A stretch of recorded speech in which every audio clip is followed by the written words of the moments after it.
Hey, good people, this is your NI back with another YouTube reflection. And this is a personal journal for contemplative people looking to think, grow, and have impact in the world. So, hey, I'm in a little bit of a series, I guess. I did an episode on the podcast where I do my long form 90-minute reflections. And I did an episode called The Eclipse. And in that episode, I was confronting with needing to do some shadow work and trying to get down into the shadow to figure out what the hell does that even mean. And so I didn't end that episode with an assignment. I usually end my long form reflections with an assignment, and I didn't do that. And so I'm like, I'm going to go to YouTube to end it. Okay, I just recorded and uploaded. Well, I just recorded an episode saying confronting my shadow functions as an attempt to close out that episode, but I didn't. So I'm here to do another one. But go check out that confronting my shadow functions, because I talk about something that I don't think many people are talking about. How that seventh function, how that sixth function attacks the third function, activating the seventh function. Dang, that's so fascinating. I'd love to do a long form reflection on it, but right now it's sitting in YouTube as a short form reflection. So check it out. Okay. So now I'm here to say, so what that did for me when I looked at what happens for my seventh function, my sixth function is TI, my third function is FI. And what that means is that it activates my FE, which is seventh for me, which for me, my vulnerabilities are all up in a group. I do not feel safe in a group. And so I demonize the group for a number of reasons. I demonize groups, and I make the most sense out of it by saying I'm an antisocial social in the Enneagram. That's how I've made sense out of it in the past few years. But now I'm going to try to make sense of it in the Myers-Briggs, right? So I've confronted that I don't do the group through the Enneagram. The Enneagram tells me that I'm an antisocial social. I'm a type 8. Type 8s are antisocial, but my subtype in the 8 is social. I'm a social subtype 8, which makes me what's called a social antisocial. If you're not into typology, you're not going to be able to follow these, okay? I cannot break that down and explain it to you. There are many experts in Myers-Briggs land and Enneagram land for you to go check it out. I'm not here to teach other people. I'm here to self-actualize. I apply personality theory to self-actualize. I do it out loud so that if it benefits somebody else, it is a win-win. So what I want to do is talk about me confronting the social, which makes me incredibly vulnerable. I've confronted it through Enneagram. I'm now going to confront it through the Myers-Briggs. I'm going to try to, at least. Hey, if you're new to this project, this is a personal journal where I process my inner and my outer worlds. I do so by using personality theory. The two theories I use the most are the Myers-Briggs and Enneagram. Pushing those two systems together, I identify as an INTJ 8. I have a number of other disclaimers that I do not share in the short form reflection, but if you want to know what they are, feel free to go to my long form reflection under my podcast, Your NI, or go to my website, yournidom.wordpress.com. Okay, so I can't recap those other episodes because I just don't have the time, but let me talk about the Myers-Briggs. So, yes. So I have made peace that the group is a horrible place.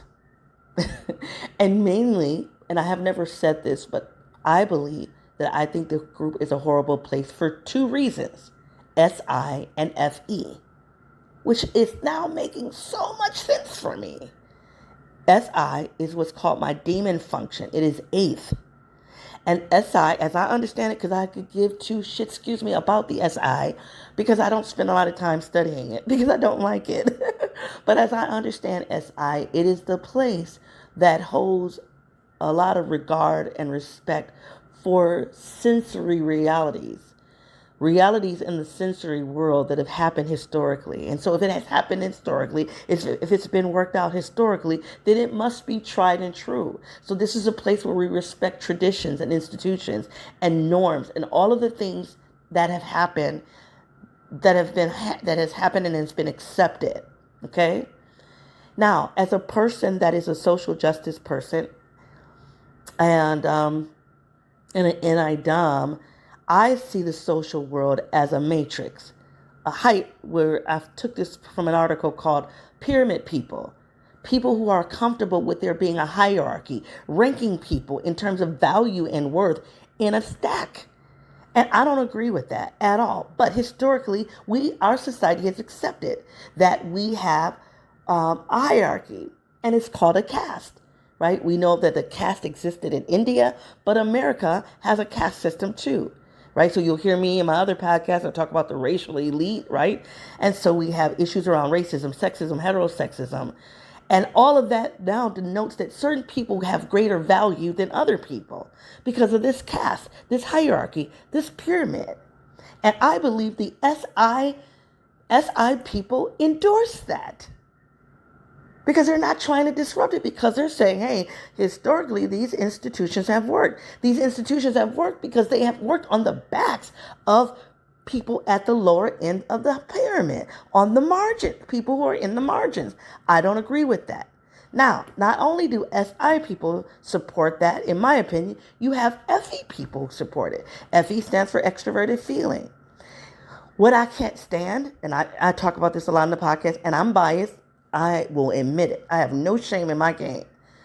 I do not like FE. And I love some FE auxiliary people, but FE dominant people, baby, we battle. I learned to appreciate FE, particularly INFJs, because those are like my sisters because they lead with NI down. But we bump heads. I won't talk. You got to go to the podcast. I don't have time to do this here. But let me tell you about FE as my seventh function.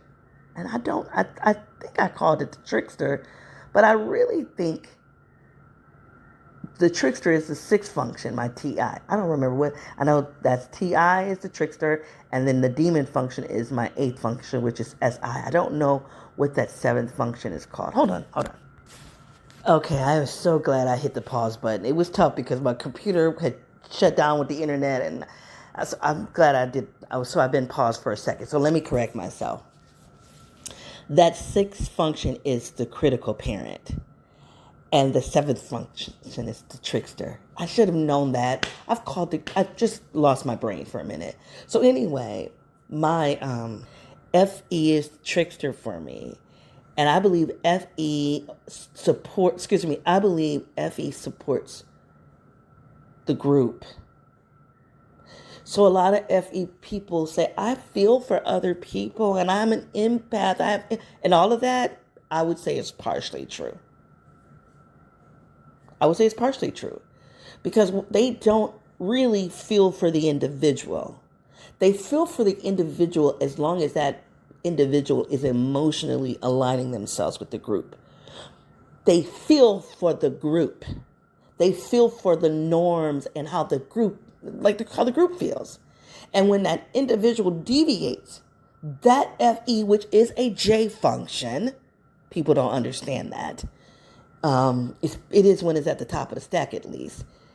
It's about bringing order to the world.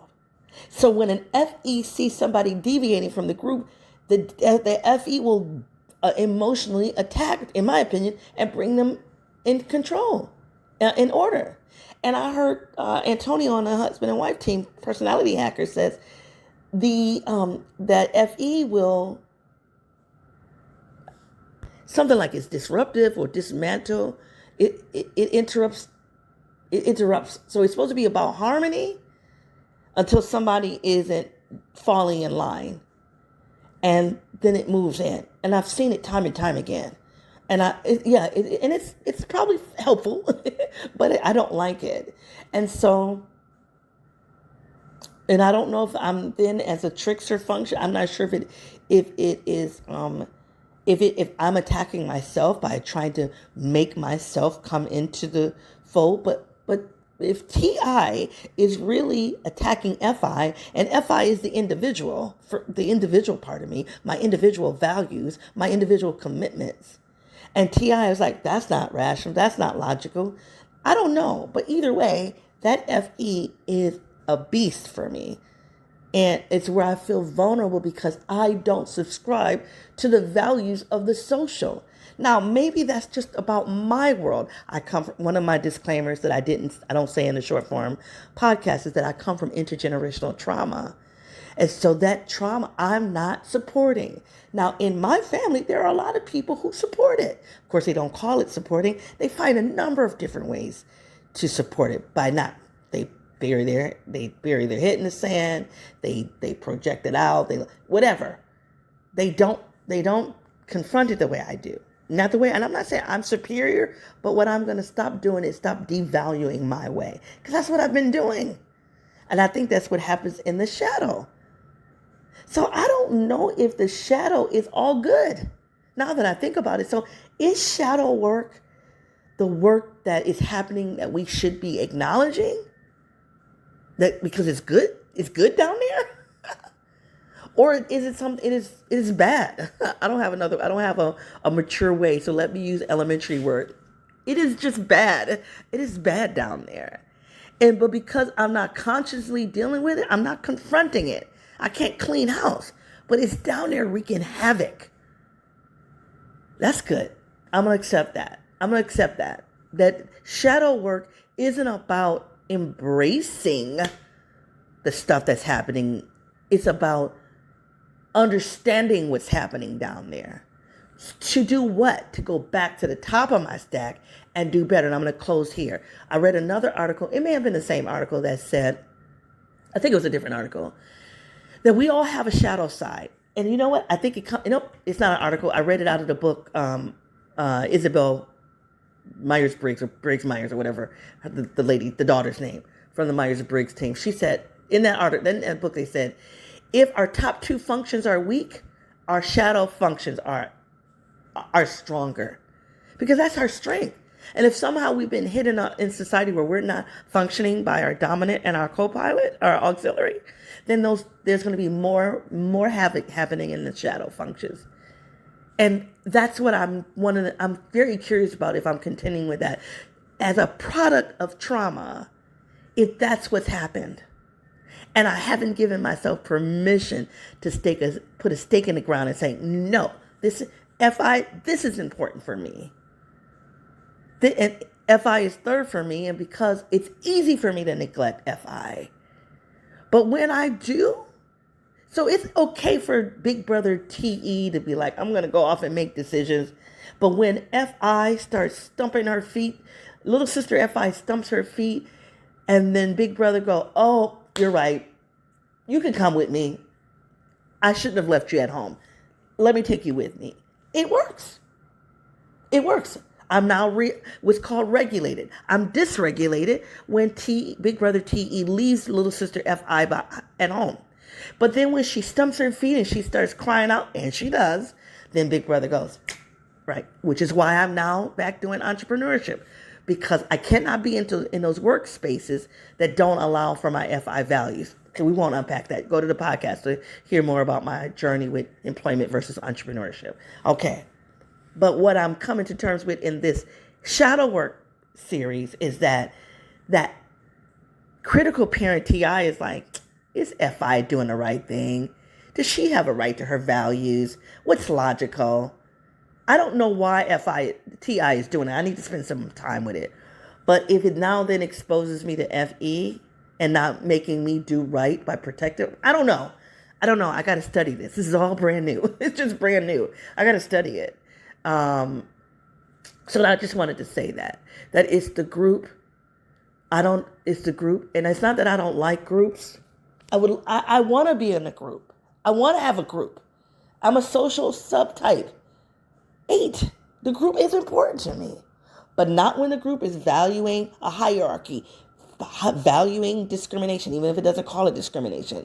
Having these norms that make it okay for some people to have and other people to not have, right? To have margins. That is not okay for me. As an 8, I'm a protector. I'm a justice person. It is not okay for me. So I cannot belong to the group when there's harm happening. So I have no idea what the hell the Trickster 8 is all about. The Trickster 7 FE is about for me, but I have to learn it. You guys, I gotta go. Go to my podcast or my YouTube channel, my website to know more about me. You're NIDOM or you'reNIDOM.wordpress.com. It's been a pleasure hanging out with you. I'm coming back for another one. It's been a pleasure hanging out with you. Until I come back, be well. Bye.